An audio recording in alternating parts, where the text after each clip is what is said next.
the new Spanish Academy. Let's learn Spanish. This is la nueva Academia de Español. Welcome. This school is crazy. We're gonna reach 1 billion subscribers soon with the B. Start with 1 and then we're gonna reach with a B. Okay, you can find us in school as well. And we're gonna look right now at Spanish verbs, general overview of the Spanish verbs, that is in Spanish, verbos en español. Verbos en español. I have the secret keys, secret advices and tips and codes on how to speak like a native, in a way that you're gonna fool natives to think that you are native, and they are not gonna be able to pinpoint what you're doing.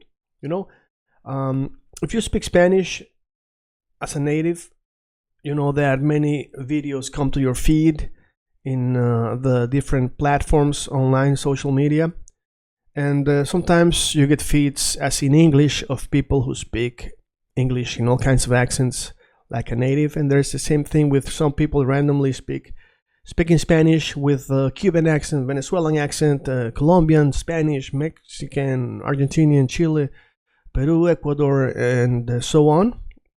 Puerto Rico, you know, all kinds of accents. And a lot of Latin American people and Spanish people watching these videos are impressed, because one thing is speaking like a native, just as in English. Another thing is speaking like an Australian, like an you know, and so on, right? But there's ways to do it, all right?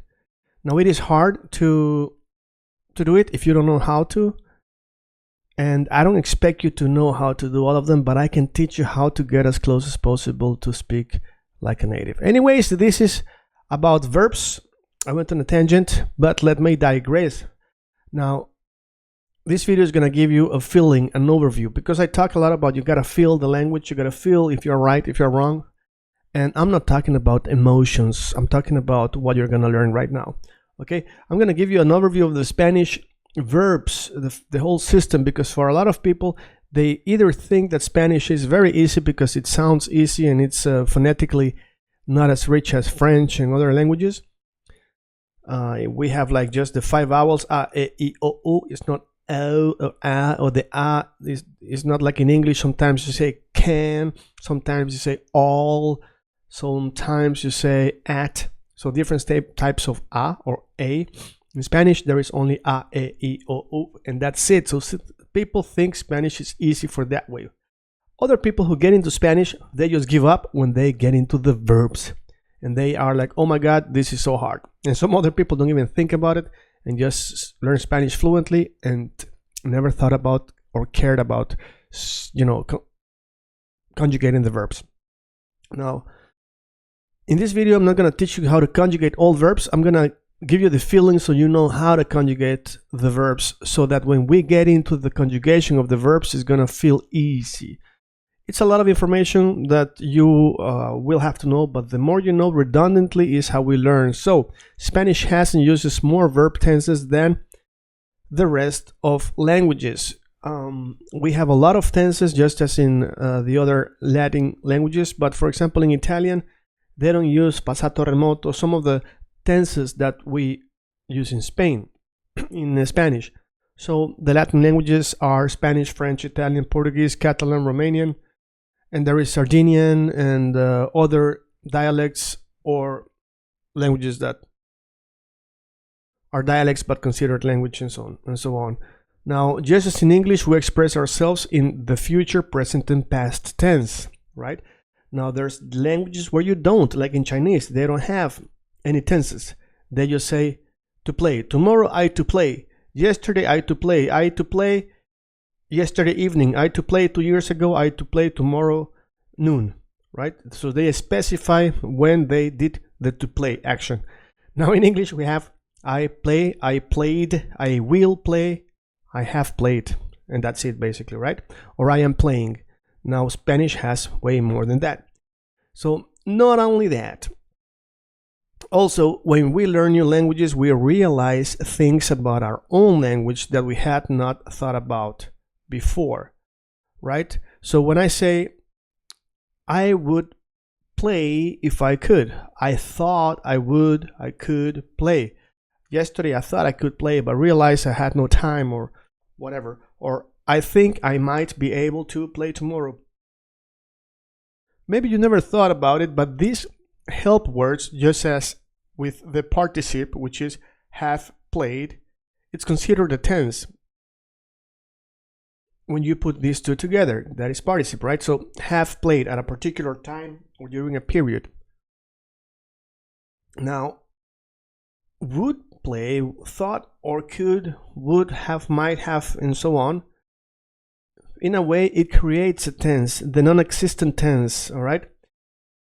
Would, could, should represent what is the question, right?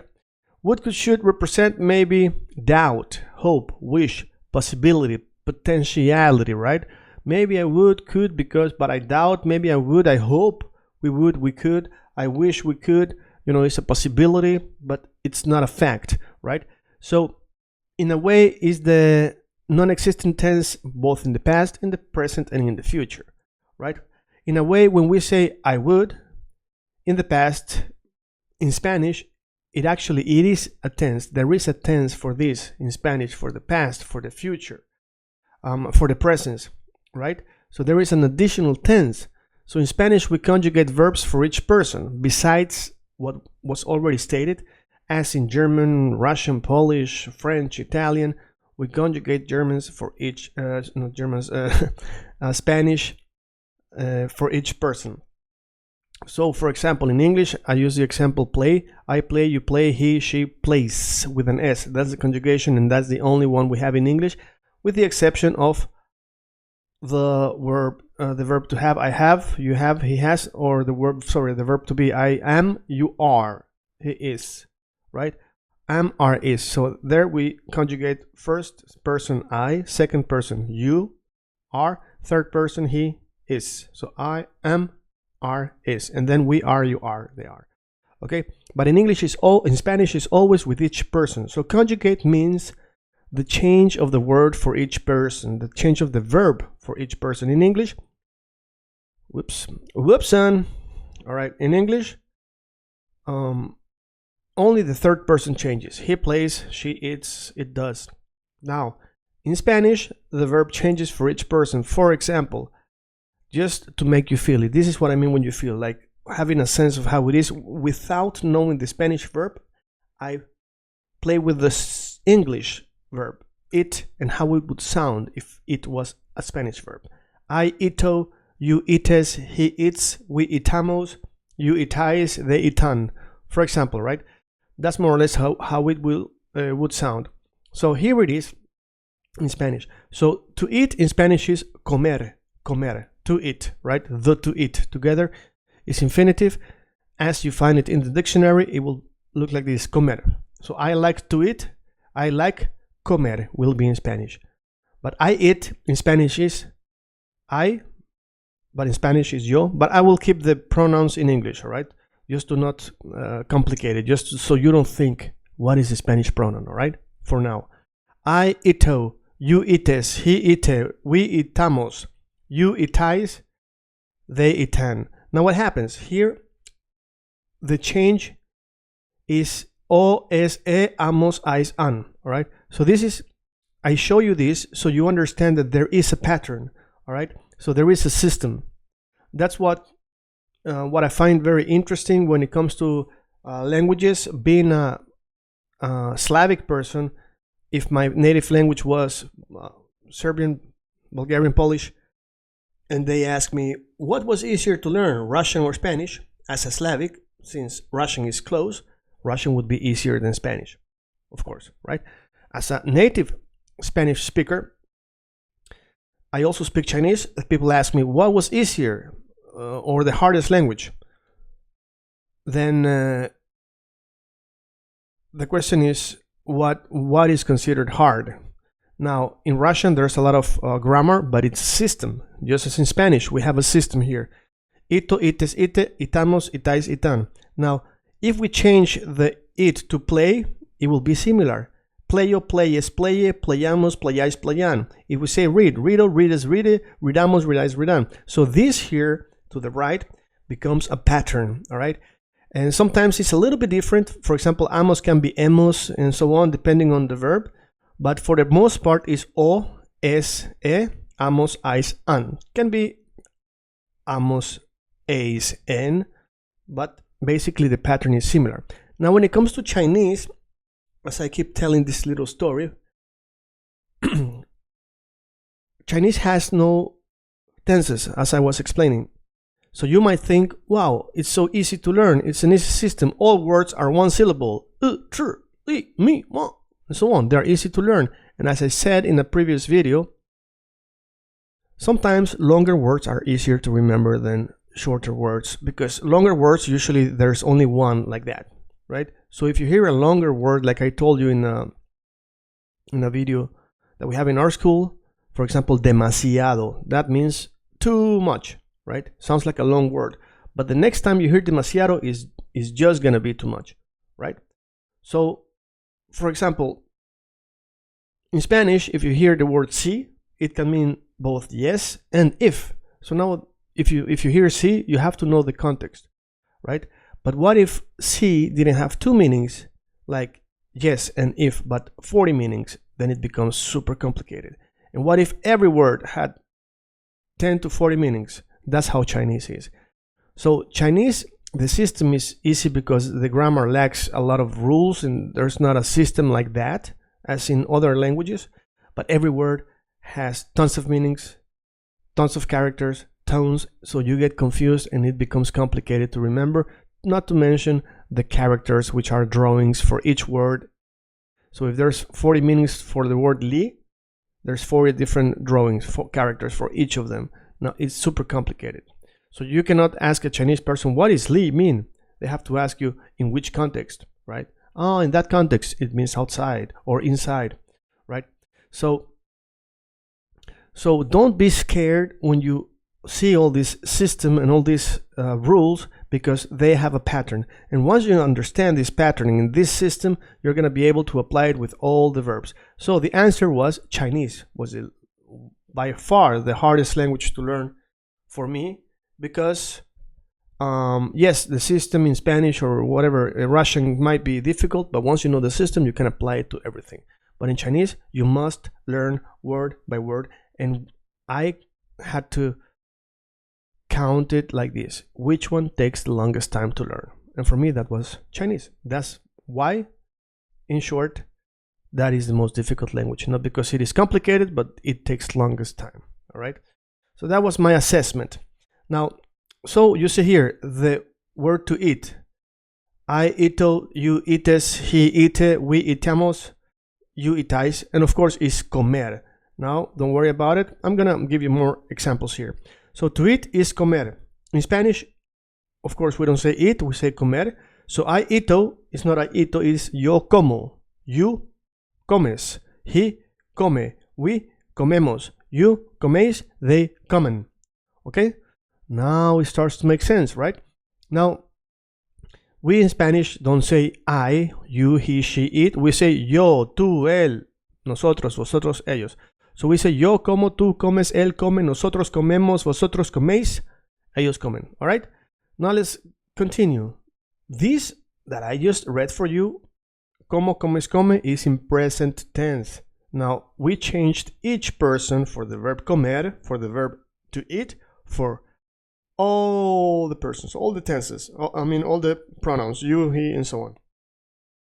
Now we do the same thing with the past. So there is past like did. I did, you did, he did, we did, oh, everybody did. Did. In Spanish, each person changes as well, but it's not like in presence. It's not like in presence. So in Spanish, we have that one, ate. Then we have eaten, and each one changes. They all changes for each person differently. And then we have here, as you see, all of a sudden it's not just present tense, it, but then we have past tense and the second past tense and third past tense and all of this, right? So the future, this is now all conjugated in the first person, I. Okay? So I in the future will be estaré. I in the future, like with help word, like will eat. It will, imagine it will be willow to ito. I willow to ito, right? So itaré, itaré. So to eat in the future, I eat will be something like I itaré. In the future, I will eat. I willow to ito. I eat right now. I ito. Yesterday I ate. I eti. I iti. Yesterday I used to eat in the past that food. Not anymore. I itaba. So I have eaten. I havo itado. Right? And then we have the would ways of speaking, which can be used in past, in present, and future, and they are different. It could be to eat. Itaría, itará, itase. And then we have eating, itando. Of course, in Spanish, the word is not to eat, is comer. So it will sound like this. It's not in the future I itaré the food. In the future, you say comeré the food. In the future, we don't say I willow to ito. In the future, we say yo voy a comer. In the present, we don't say I ito. In the present, we say, here to the left, we have yo, that means I. We say I como today. Yesterday, I ate that food and finished it. It's not I iti, it's yo comí. I used to eat that food, but now I don't eat because I can't eat junk food anymore. So I can say, not I itaba that food, I say yo comía that food. Now we also have I have eaten. It's not I have itado, it is yo había comido or yo he comido. So have eaten, had eaten, right? Comido. And then we have the would, could, should, is hubiera, hubiese, blah, blah, blah, comido. Would, eaten, eaten, would have eaten, could have eaten, had eaten. So in Spanish, it have its own tense and it sounds yo comería, yo comiese, yo comiera. And then we have the continuous, eating. Eating in Spanish is not itando, but it is comiendo. So all of this right here is just I doing the action. In the future, in the other future, like with the help verb, because in English we only have will do, right? But in Spanish we have will do or will eat, and then we have itaré. So we have voy a comer and comeré. Como, right now, comí, that time, comía, used to eat. He comido, have eaten. Había comido, had eaten. Hubiera, hubiese comido, would have eaten. Comería, could have eaten, would have eaten. Comiese, comiera, comiendo, eating. All right? And all of this is I doing the action of eating in all the different times, in all the different tenses.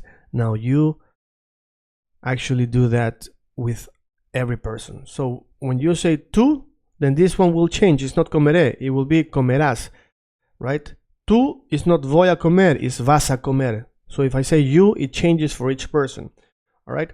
So for example here, tú, it will be comerás, comeré, and so on. If I say you or he or she or it will change. All right? For each person, everyone will change all the time. So it's a lot of changes, a lot of things. So for example, comeré, yo, to the left, comeré, I will eat, tú comerás.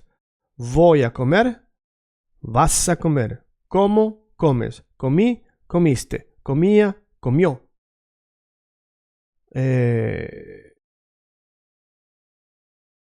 Sorry, this is wrong. Comía, comías. Había comido, comido. Here, habías comido, right? Habías comido. And here we have hubiese comido, and they will be hubieses comido. So you see, it changes when I talk about you. And the same thing here. Comería, comerías, comiese, comieses, comiera, comieras, and estoy comiendo, estás comiendo. So you see, now I gave you the example of how it is with yo, and then the example of how it is with you, the verb eating, in all the different tenses. And the same thing goes on for when you talk about he, she, it is the same. But when we talk about, and regardless if it is a woman or a man, he and she, then it doesn't change because verbs don't change. What changes in Spanish when we talk about female and male is the adjectives and the nouns. So Casa is female word, feminine, so we say la casa. La casa chica, the little house, the house little, right? El carro, the car. El carro, not la carro. El carro grande, the big car. Or el carro negro, the black car. El carro rojo, the red car. El carro blanco, the white car. El carro amarillo, the yellow car. Okay? La casa blanca. La casa amarilla. La casa roja. La casa grande. And so on. So, the verbs don't change by gender. They change by person. Okay? So, that's important to know when we conjugate the verbs in Spanish, okay? Now, if it is confusing, it's at least less confusing than it was before. And also, you have an idea for when you actually will go through. So right now, we saw the verb to eat, and we saw how it changes for I in each time, and we saw how it changes for you in each time. All right. Now in the future you will learn, and you can find everything in detail in our verb course, which is to die for. It's just amazing. All right. Why? Because it is exactly what I would have liked when I learned Italian and Russian and so on. Now, the reason I mention that verbs are not conjugated in male and female, because other languages do, right? And if you are Slavic, then you know that they do that in the past tense, for example, in Russian, and I know that other languages do as well. Okay.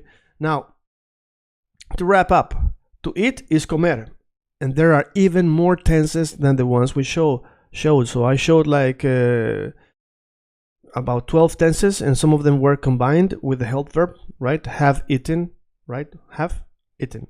Some of them are combined like that. Now there's more in Spanish, but in the system, but you don't need to know all of them. Some of are archaic, old, and you have more than enough with this. So just to not complicate it, of course. But knowing how it will sound in English, ito, ites, itamos, gives you the feeling of how it is in Spanish. That feeling that I talk about when I tell you, you need to feel if you're right, you need to feel if you're wrong. Now, when I redundantly give you all this information, because I believe that you then learn with redundancy. You learn by looking at the word from all kinds of angles. Now, I gave you these words with all tenses, and it's a little bit like all kinds of angles. And when I go through each of the verbs in the verb course, which is one to die for and to kill for, you're gonna learn them from all angles, and it's really, a way for you to memorize it, okay, and feel it. So when I say you feel it, sometimes going through my lessons, I don't want you or expect you to necessarily remember everything, because I know I might give you everything like a storm, but maybe in the next class I give you like a warm-up or a recap, or in the next lesson I take it more easy, and basically you're gonna see the light right after the rain. And this is gonna help you when you're in the street, or applying the Spanish language in real life, to understand that, oh man, I don't know how to say it right. I know it's not like that, because in my lessons I also show you how not to say, and sometimes you might not remember what I told you you should say, but you might remember, I don't know how to say it, but I remember he said it's not like this, because as an English speaker we think it's like this, and he pointed that out. So it's not like that. It can be, or I said it because I know I'm understood, and I was in a hurry, but I know it was wrong. I don't know exactly how to say it right. And knowing that you are wrong while saying it is better than not knowing that you are wrong, or knowing that you are wrong because you never cared. So that's like a level. That's part of the,